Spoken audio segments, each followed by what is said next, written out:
Hai guys, kembali lagi dalam TV PSS Basis. Hari ni sekolah kita orang ada buat majlis khatam Al-Quran.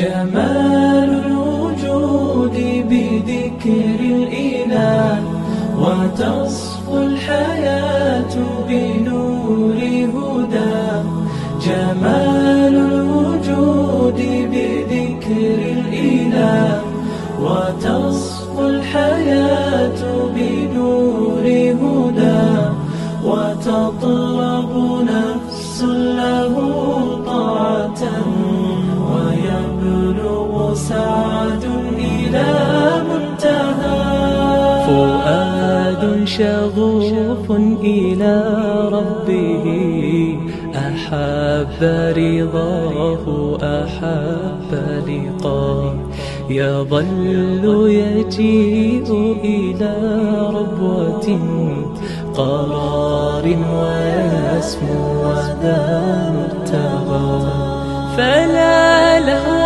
يثنيه عن سيره ولا جمع مال تغى الشهوى إذا ما ينادي منادي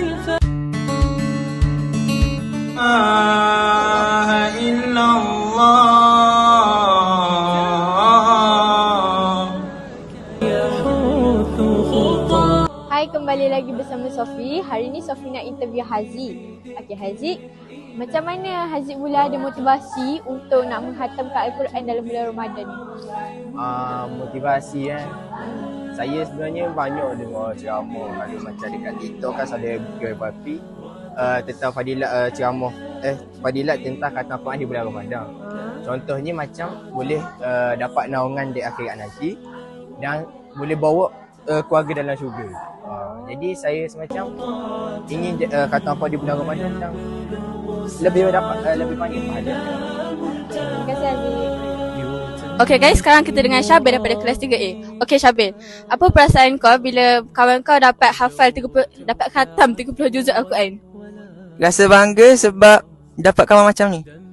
Itu je? Itu je. Okay, terima kasih Syabil. Okay, so sekarang kita dengan Darwisah. Okay Darwisah, apakah perasaan Darwisah selepas Darwisah join majlis khatam Al-Quran? Perasaan saya gembira dan tenang sebab dapat dengar alun ayat Al-Quran dan bangga jugalah untuk siapa yang dapat menerima hadiah dan penghargaan tu. Okay. Itu je? Itu je. Terima kasih Darwisah. Sama-sama. Sekian, itu saja dari kami. Bye-bye!